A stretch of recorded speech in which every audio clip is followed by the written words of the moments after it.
Hey, what's the deal, YouTube? It's your girl, Miss Honey.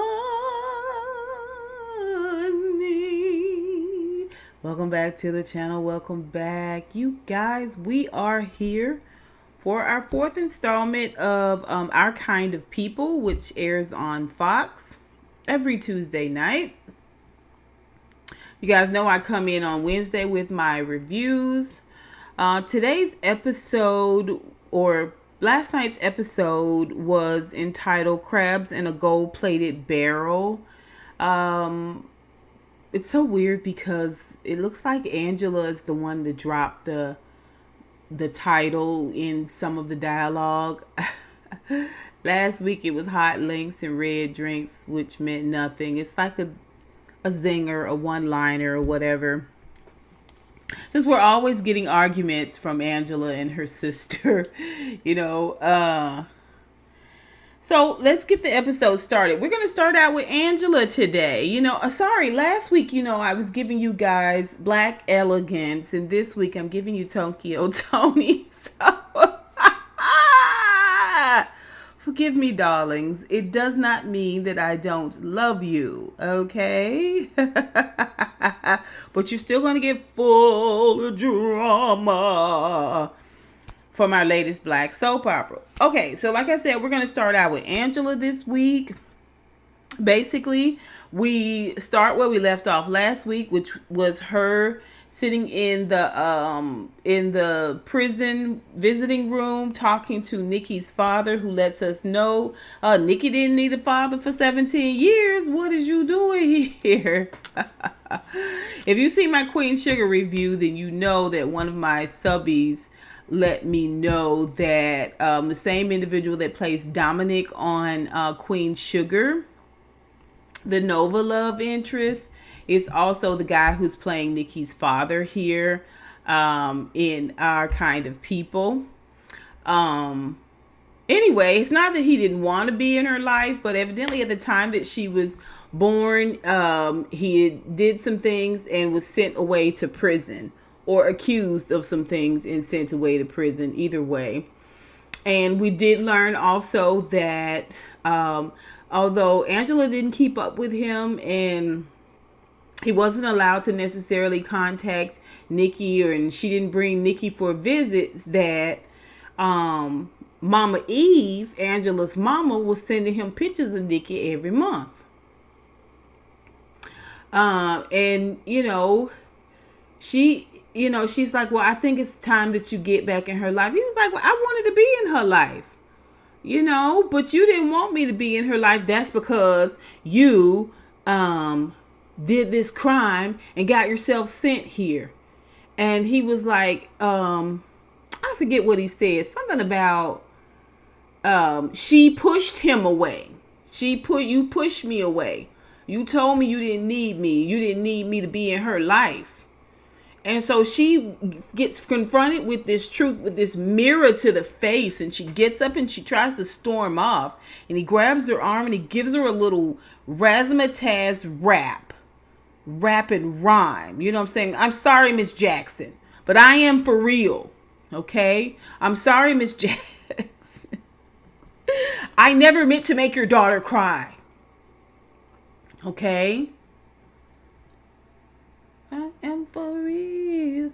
Never meant to make your daughter cry. I apologize a million times. Sorry, Miss Jackson.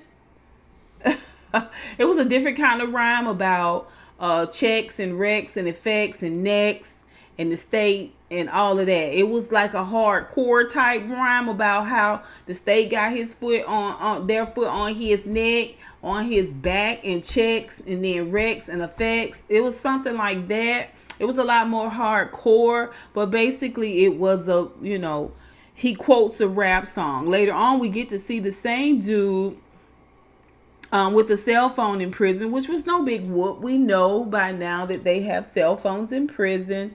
Apparently, there's a whole prison TikTok group where they, film videos and stuff from prison. So, yeah. No reason I shouldn't be doing more uploads, right? Like, what's my excuse? Also, he pulls out this leather-bound journal, an ink pen, and is going to write a letter. Now, you would think he would write a letter to Nikki, but instead he's going to write a letter to Mr. Franklin. Probably to get Mr. Franklin to pull some strings to get him out of jail, right? And then the agreement between Mr. Franklin and Nikki's daddy is probably going to be that if I get you out of jail, then you got to get Angela to leave the Bluffs, right? So no one saw that storyline coming. But again, this is a soap opera. We don't pick at the scabs, huh? Okay. So then we get to see Angela's trying to get Nikki's hair right for her debut as the face of Eve's Crown. We also get to see who I thought was Josephine from the pilot, but Josephine has been replaced by Letizzy, I'm not sure. But basically, he's like a friend and a confidant and an encourager. Everything that Josephine was, except no vagina. So, yeah. And it seems to be very uplifting and very positive. And we see this individual do some very, very positive things throughout this episode. But we're going to talk about it. We also get to see Angela at her first small business incubators meeting, where of course it's the proverbial snubs. People are like, I went to Horton, I went to Harvard, I did this. And so when they get to Angela, she was like, I went to Howard, I didn't finish. I have a Chevy Chevette, but it's paid for. She was just giving us like around the way girl tease.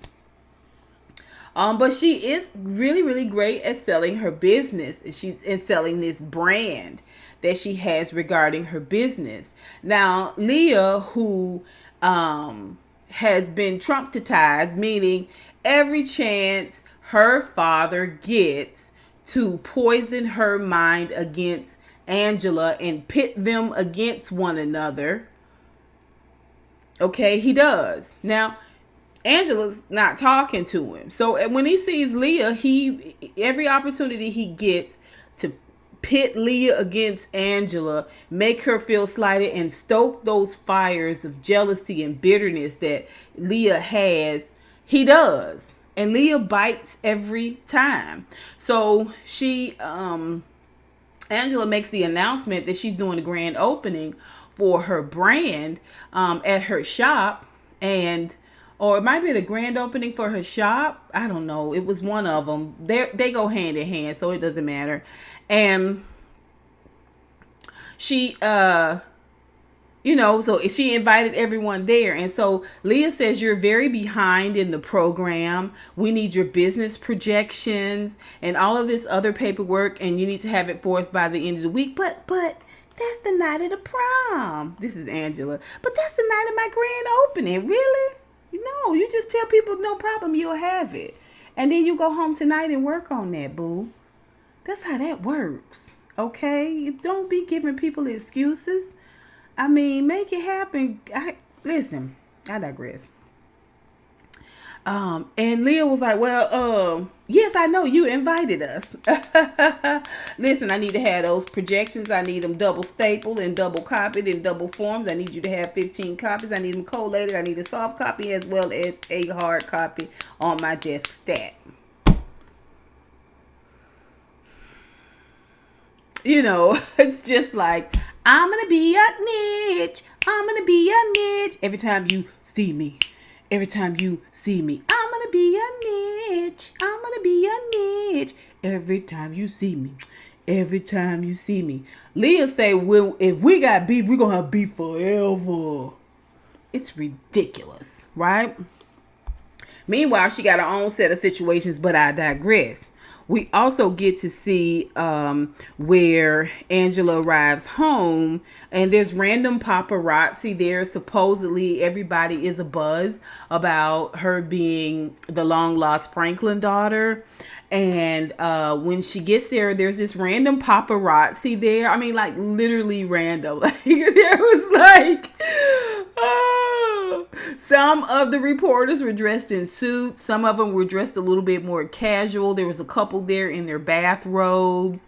Some had microphones. Some had nail files.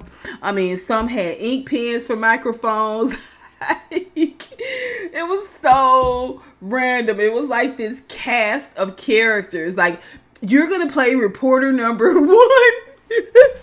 It's just like literally like, Miss Vaughn, you know.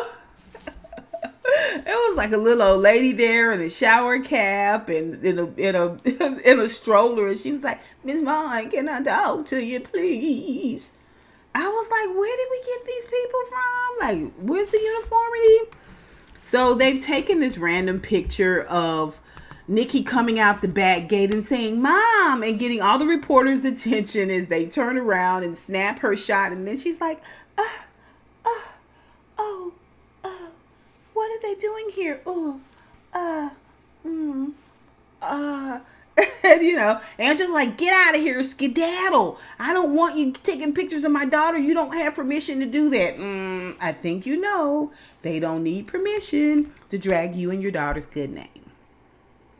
Okay, so they said, give us a statement. And she was like, my grand opening is in 2 days, and it come out and be amazed by Eve's Crown products and yada, yada, yada. They were like, can you give us a real statement? And she was like, slam.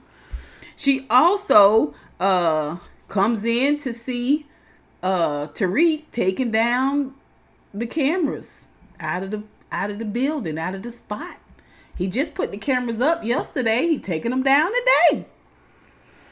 And, you know, this is their first time talking after the announcement. And, you know, it's this trepidatious stroll together. And he's just like, you didn't have to tell me. I just, and he gives her this excuse about the cameras being recalled. And so he's decided to take them out of there. But basically, I mean, we don't really know what's going on. He may have just told her he was taking them out and put a different kind of camera in, like whatever. I know people probably think he's having a soft heart about what he's doing, but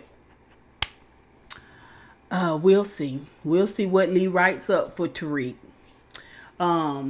Is it Tariq? I think so. Anyway, so, she tells him, I'm sorry I didn't tell you about it. I've got daddy issues. And he was like, you don't have to explain to me about your daddy issues. But I just want to tell you that is why I pushed you away. And he was like, well, you don't owe me an explanation. And she was like, you know what? I tell you what, I think I need space. Maybe we need to have a little space. He was like, you don't have to tell me but one time. And she was like, get out! And he was like, no problem. I'll see you next week when I reinstall the cameras. And she's like, regret.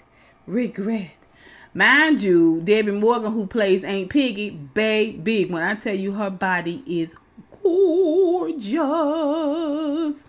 Man, I bet you she a vegetarian. She look good. Good. So, I've got trust issues to read. Later on, she holds her head up high at her event, and she powers through because of something that Leah did. She had little to no turnout for her event. Basically, Leah orchestrated this video to be taken of Angela, with a video she chopped and screwed and put out there on social media. And then in a matter of minutes, people were canceling her for getting a bag. Like, that is the mantra for all of the 2020s is get that bag, get that coin at any cost, get that bag, get that coin. When things went south with the whole COVID situation, we saw whole celebrities out on, what's the name of that site where they go to do nasty stuff for pay? I can't think of it. Y'all put it down below. You had whole celebrities out there doing fellatio for pennies on the dollar. You know what I'm saying? It wasn't pennies on a dollar. I mean, some of those people, they say, was getting like $14,000 a month, right? Just to keep the money going, right? So why would they cancel her for that? But I digress. No scabs. Okay, I don't want no scabs. Scab is a just kidding. Okay, so so she had a low turnout, and thanks to Nikki and thanks to Lizzie, it the night was saved. The night was saved. But she gave once again, Angela is really good at branding herself and speaking to the crowds in a way that motivates them to purchase her product, to support her brand. That's what she does. And she also takes a moment, even though throughout this whole episode, Leah is constantly taking jabs at her and slighting her. She takes a moment to say, this is all new for all of us. The fact that I'm a long lost Franklin, please go easy on me, go easy on my sister too. It was hard on her too. And this is another little softening moment we see between Angela and Leah. We only get one per episode, and we're hoping that we can put all those little pieces together and come up with an actual alliance to destroy Papa Sermon. Okay? Then we get to see where she makes up with Tariq, and they kiss lightly. I'm telling you, those two don't really have chemistry on screen at all. Yaya DaCosta and Lance Gross, they don't have a lot of chemistry on camera at all. Like physical chemistry, I don't know, it's off. That kiss was weird. I think we got a better kiss between anyway. So, let's move on to Nikki, Taylor, Lauren, and Quincy. Y'all remember Quincy? Evidently, he's a caddy now. Oh, it's weird. Yeah, I agree. All right, so like I said, Angela had this really, really great idea because Leah was forcing her to do these projections and all this stuff. And she was trying to get ready for her grand opening. So she had this really great idea that she would present her projected earnings in a creative way, which is have all of the people from the hair show who are now rocking their natural hair because of her products do like infomercials, right?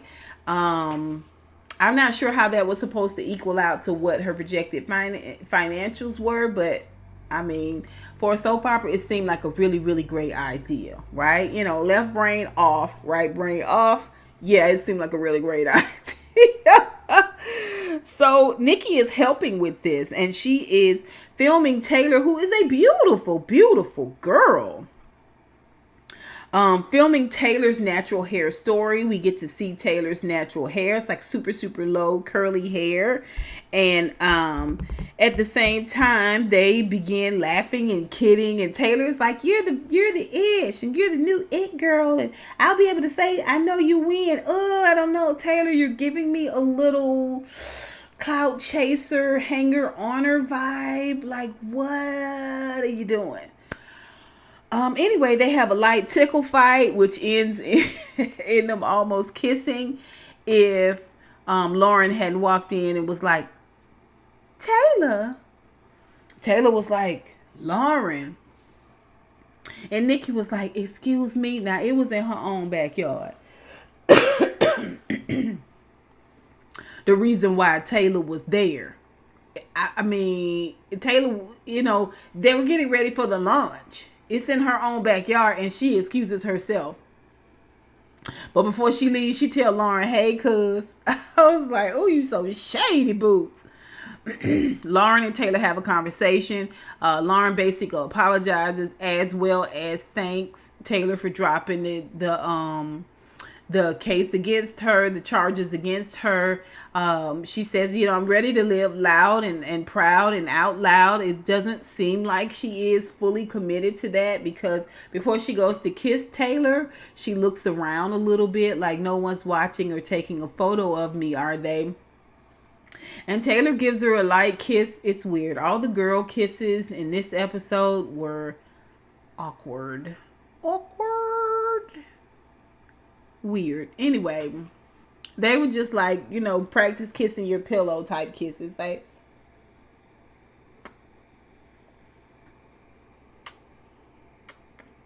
it was odd. And Taylor was like, well, no, you got to do one thing first. You've got to, I'll take you back. I'll be with you only on one condition. You've got to treat Nikki better, because I'm planning a threesome for me and your cousin later on this week. What the heck? What is going on? Like, come on. Child. That's all I'm saying. It is. Maybe it's just me. Let me not get canceled. But what Taylor? So Lauren agrees to all of that. Then all of a sudden, Nikki sees it from the upstairs window. She tells her mom she doesn't want to be the face of Eve. She's afraid. She doesn't want to get bullied. It was just like a 360 turn type thing. Like, she's so up and down with her emotions, Nikki. And basically leaves her mom high and dry the day of the event. Later, Lizzie goes behind Angela's back and rallies Nikki and talks to Nikki and gets Nikki to see that in order for this to work, they have to work together as a team. Mama Eve and Angela seem like they work together as a team. Well, you got to be that way for your mom as well. It really just feels like Mama Eve raised Nikki, because everything she doing it for Mama Nikki. She ain't doing nothing for her mama. She ain't doing jack for her mama, who turns out to be a whole liar out here when it comes to her daddy. So that might explain a lot of it. All right. So yeah.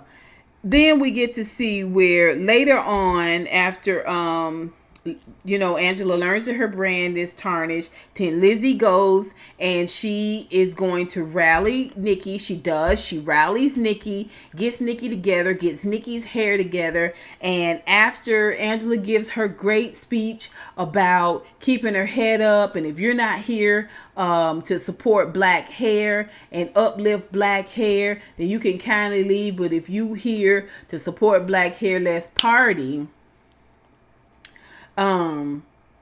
She rallies Nikki, and Nikki decides she's gonna do it, like I said, and she does her hair and all of that. And she also, Lizzie also calls the pretty committee, because it's like a skeleton crowd down there. Like, it is like crickets. So it's time to call the pretty committee. So after the pretty committee marched in, it was like, this big marching band type situation. They come in. Oh, you know what? It wasn't like that. It was like a bird cage. Remember the end of bird cage? That we are family. I got all my sisters with me. And they march in and they have these beautiful garbs on. I only saw one natural hair wig. The rest of the wigs were like Anglo-Saxon. But I mean, it was short notice. I don't understand why Angela didn't have models there to model. She had more of a black hair showing at the mother-daughter event that the Gracities had than she did for her own brand. It threw me off, but that's fine. And Nikki comes out. Nikki makes a speech, and she just talks about how she wants to be the face again and support her grandma's dream, and also fight bullying and wildfires, as well as save the whales and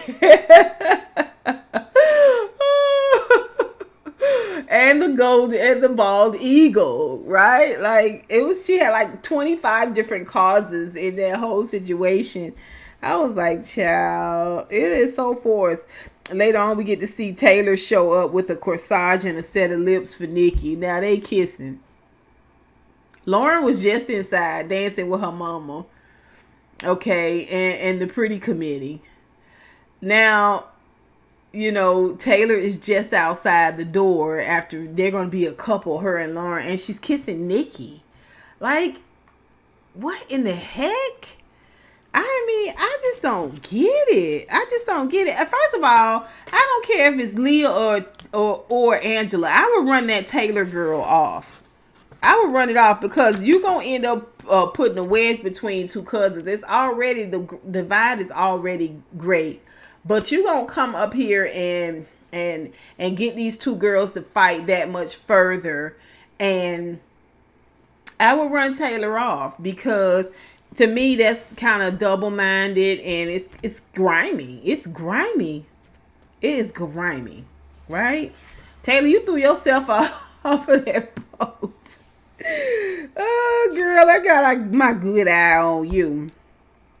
All right, so we also get to see Teddy Child. I'm calling Teddy Papa Sermon now because every time he talks, he is taking a scripture and a text, right? You're going to get a full sermon with every conversation is a full sermon, period, right? I mean, he's got the choir singing behind him through every conversation. And he take up offering, child. I mean, you can literally see him take a deep breath before he goes into pontification.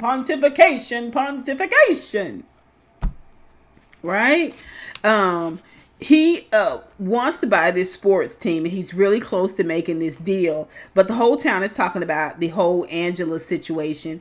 A couple of his King's Ransom, Kingsman, Kingship program, whatever these folks in these groups, these cliques, these circles, where they pay all this money but still can be censured or kicked out or disowned out of the organizations. Like, okay.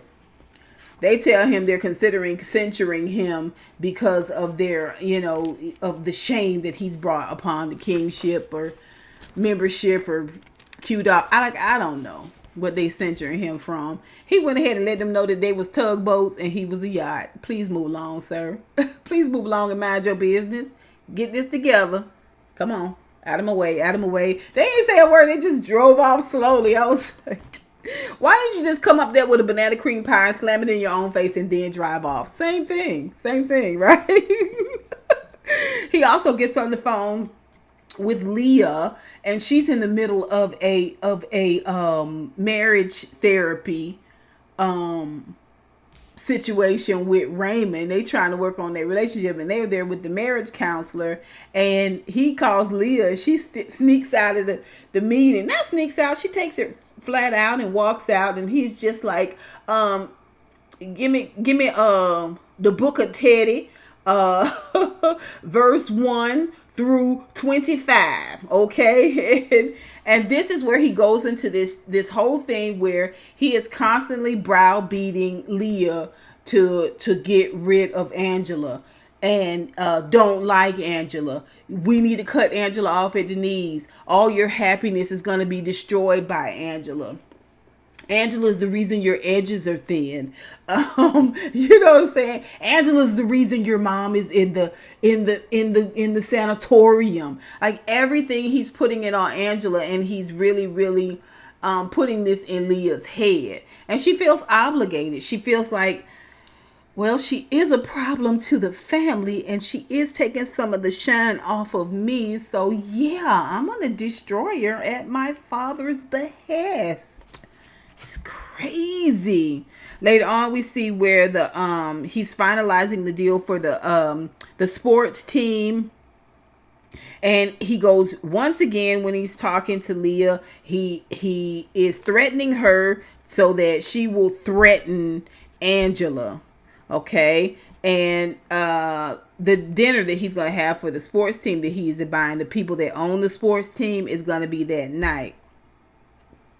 When they get to the dinner, It's supposed to be basically like a congratulations, you got a deal, and sign the paperwork. But the guy is so racially aggressive, and lots of racial microaggressions, and just basically being disrespectful, even though Teddy fiscally is running circles around all of them as a collective and individually.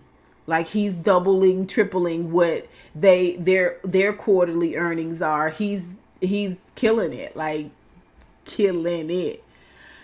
But still, they're not showing him any respect because of this. And he's got his daughter there. Like this is not gonna stand. The guy goes in with his spiel about how he saw everything about Angela, and how it doesn't look good in his personal life, and all of this bull crap. It's total bull cocky. If Donald Trump can be president, if he can get millions of dollars to basically squander away, not pay people, and file bankruptcy 7 times, $750 a month. A year for taxes. He's a billionaire, and he still was accepted and believed as the great white savior.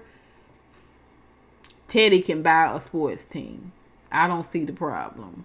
And as far as we know, no pussies were grabbed in the process. But Teddy does murder, but he's not out here grabbing pussies, I don't guess. Anyway,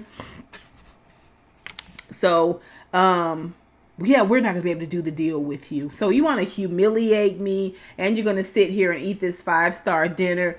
Teddy stood up and told the violinist, okay, cut, you can go home for the night, get your check in the kitchen.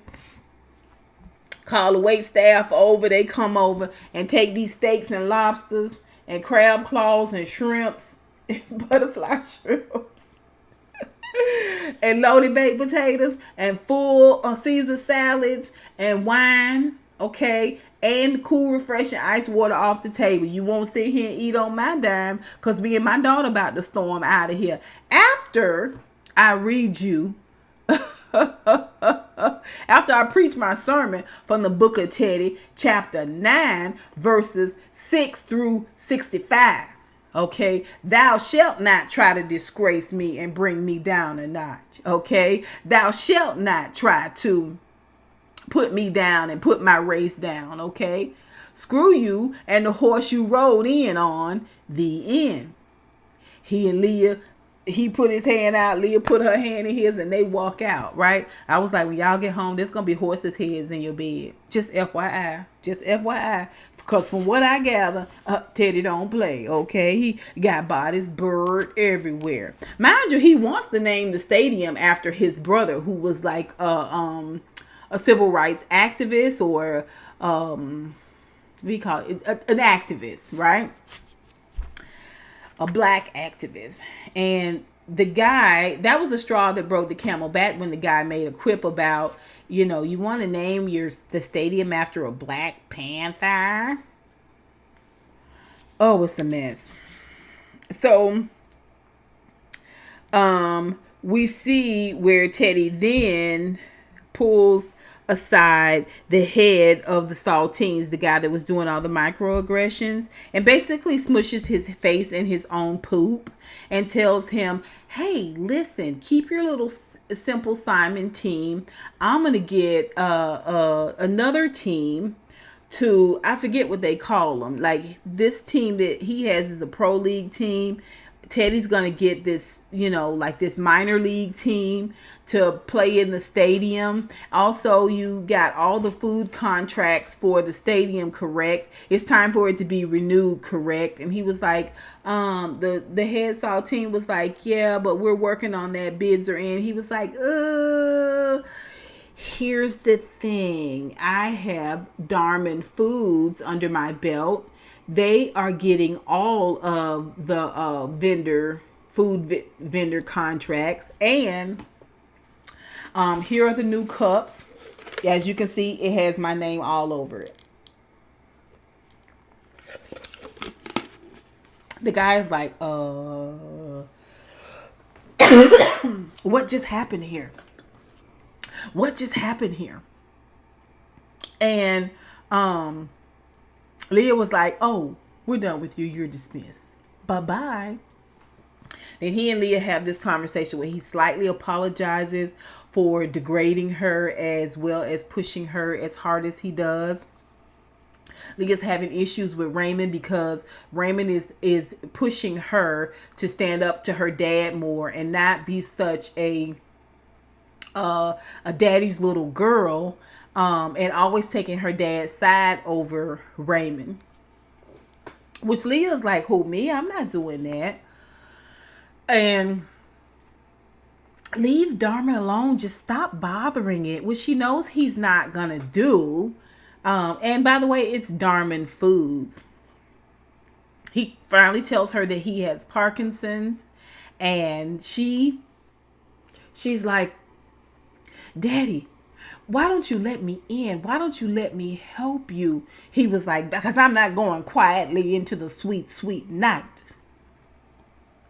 As you can see here in the book of Teddy Franklin, chapter 19, verses 1 through 105. I shall not go down quietly and gracefully into the annals of that dark, sweet, sweet night. I shall leave a legacy built for kings, for my family, and all of it will be left to you once I am gone, dear daughter. And she's like, I understand, Daddy. I understand. And she holds his shaking hand. And they put their foreheads together like they're actually friends, even though he is trying to drag and destroy her marriage, her family, her self-esteem, her sister, her mama.